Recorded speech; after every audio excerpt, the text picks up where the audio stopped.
Et maintenant, place au spectacle, la fabuleuse histoire de Pétronille Cantecor ou la saga du chapeau. Merci.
Reconnaissez-vous ce fameux tableau, plein de gaieté et de joie de vivre? On ne se lasse pas de regarder ces belles jeunes filles épanouies, comme des épis de blé, ou des fruits mûris au soleil de l'été. Comme elles ont l'air espiègles, délicieusement alanguies dans des positions un peu coquines. Au milieu de ces hommes, visiblement heureux et détendus, après avoir partagé un bon repas de fête en si bonne compagnie. J'aime cette atmosphère de petit bonheur simple et champêtre. Cette impression à la fois charnelle et sensuelle qui resplendit sous la soleil des beaux jours. Ce magnifique tableau, bien sûr, c'est le déjeuner des canotiers du grand peintre Renoir.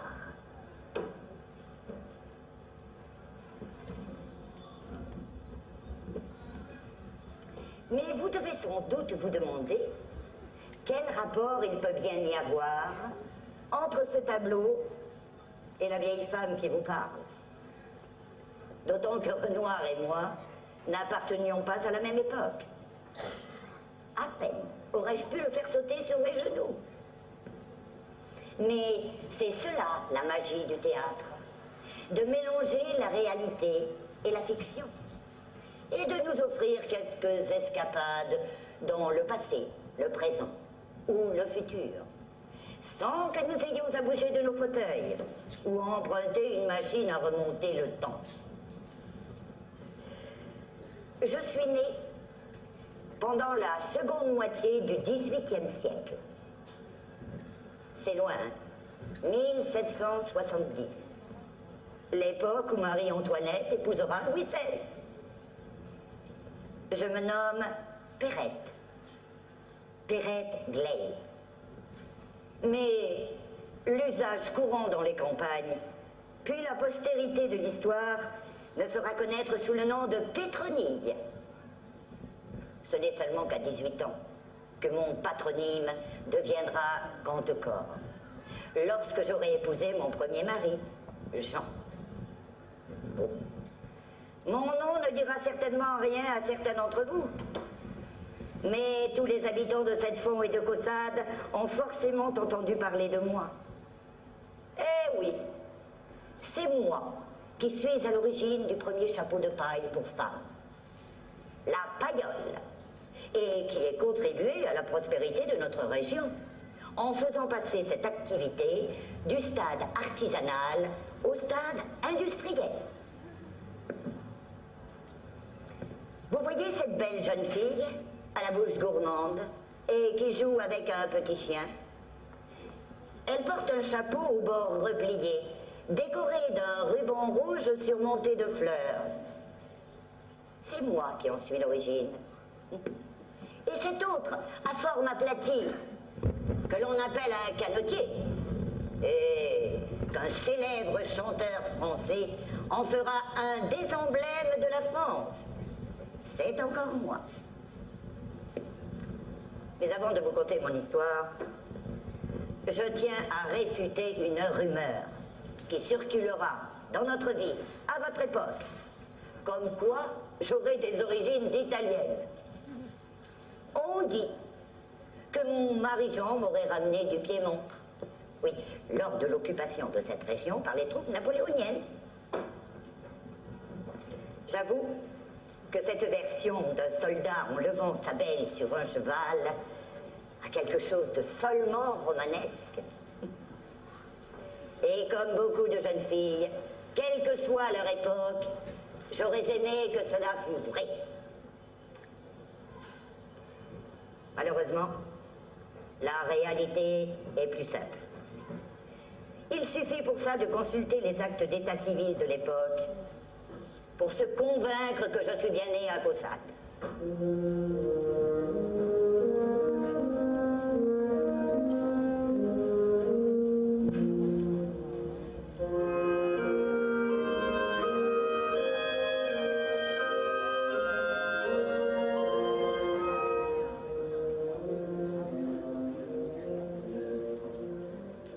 Pour l'année 1770, Perrette Gley, fille légitime à Jean Laboureur et à Catherine Savy, mariée du Mazage de Bourreau, présente paroisse, née le 28 février 1770 et baptisée le 2 mars par moi, curé sous-signé.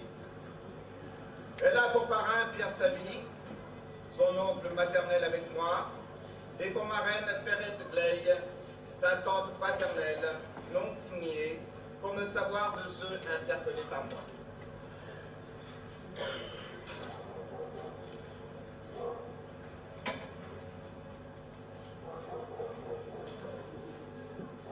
Vous voyez, c'est aussi simple que cela. D'ailleurs, mon mari n'a jamais été soldat.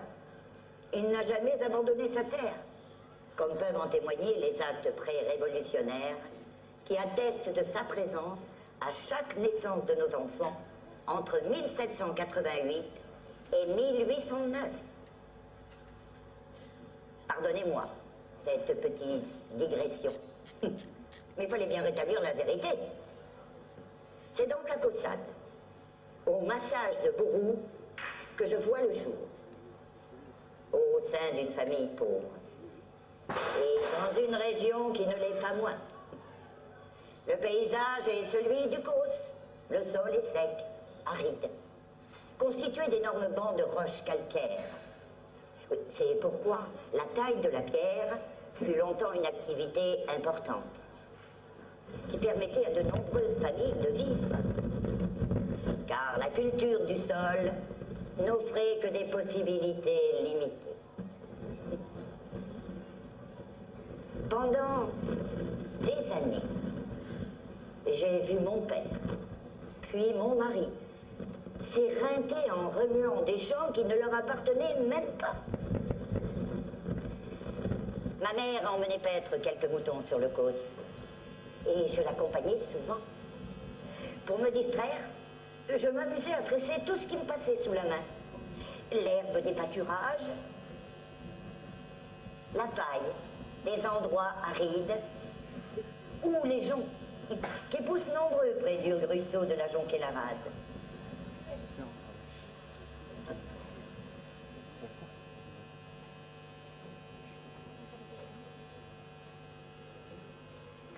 Mon quotidien sera toujours le même, y compris les premières années de mon mariage avec Jean.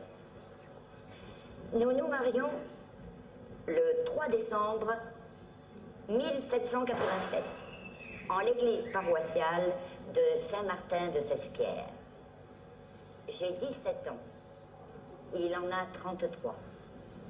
Nous décidons de nous installer à Caussade. Mais hélas, la première année de notre union sera suivie par une tragédie. La mort de notre premier enfant, mon cher petit Blaise.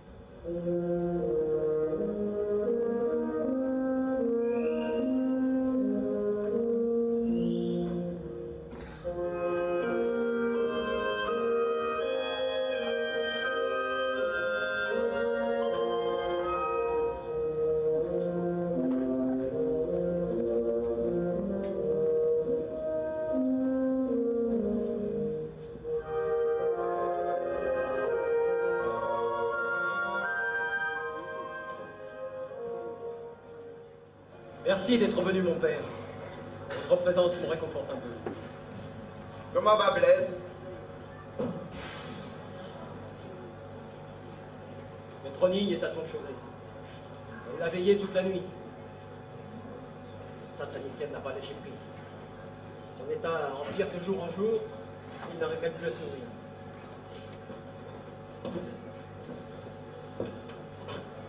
Il faudra du courage, Jean.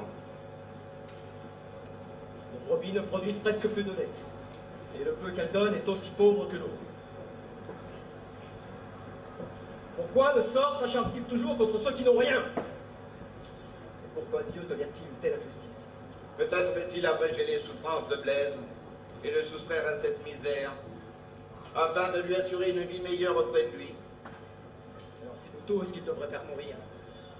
Nous les pauvres des campagnes, ouvriers saisonniers, métayers, brassiers, nous nos bras au service du Seigneur. Nous, qui ne possédons rien en propre et qui devons encore au roi des impôts. La taille et la gabelle, le sens et la corvée, le 20e et la capitation. On nous a depuis peu supprimé les communaux, les forêts et les pâturages dont nous avions l'usage commun. De sorte que les journaliers comme moi n'ont plus de travail. Pour ne rien arranger, la grêle et les pluies diluviennes de cette terrible année 1788, en ruinant nos récoltes, nous poussent à la famine. Le prix du blé a augmenté de façon vertigineuse. Et plus personne ne peut acheter plus de 2 quintals de blé. Mais je sais, Jean, je sais. Nous-mêmes, simples curés de paroisse, ne percevons de la dîme que la portion congrue, à peine suffisante pour venir en aide aux nécessiteux et leur donner un peu d'instruction. Tout comme toi, nous faisons partie de la plèbe, et nous souffrons des mêmes maux. Mais il faut garder espoir. Mais comment garder l'espoir quand il n'y a plus rien à manger? Et que mon pauvre petit Blaise va mourir. Pourquoi, en attendant, laisser circuler le grain? Pourquoi laisse-t-on les marchands accaparer le blé? Pourquoi ne taxe-t-on pas les denrées, nom d'un chien? Jean, le roi est au courant de nos difficultés. Il veut entendre les plaintes qui montent dans les campagnes pour leur faire justice. Il a ordonné que des cahiers de doléances soient mis en place dans toutes les villes, dans tous les bailliages, les sénéchaussées. Je t'aiderai à les rédiger. Le roi est bon, mais il faut lui faire confiance. Et il a même convoqué les États généraux pour le 1er mai 1789. Alors, Jean, gardons espoir. Peut-être avez-vous raison. Je ferai comme vous direz. Jean!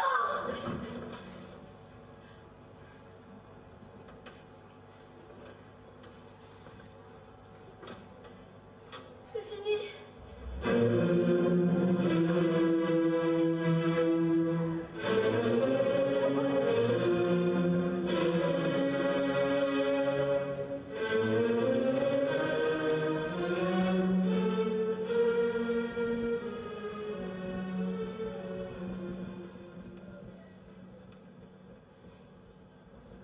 Notre petit Blaise s'est éteint le 1er décembre 1788. C'est un épisode douloureux de ma vie, qui hélas ne sera pas le dernier, puisque 3 autres de mes enfants sur les 13 que j'ai eus entre 1788 et 1809 disparaîtront eux aussi sur fond de misère et de chagrin. Alors que les événements de la Révolution se dessinent de jour en jour. De faire égorger tout Paris, de faire égorger tout Paris. Mais le coup a manqué grâce à nos canonniers.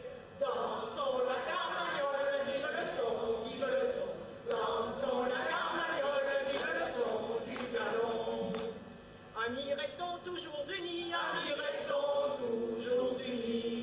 Ne craignons pas nos ennemis, ne craignons pas nos ennemis. S'ils viennent nous attaquer, nous les ferons sauter. Dansons la carmagnole, vive le son, vive le son. Dansons la carmagnole, vive le son du canon.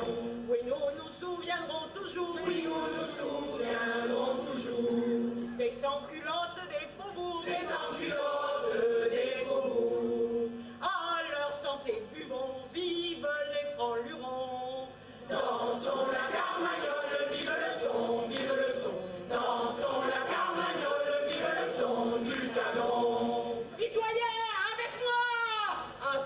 ça ira, ça ira, les aristomates à la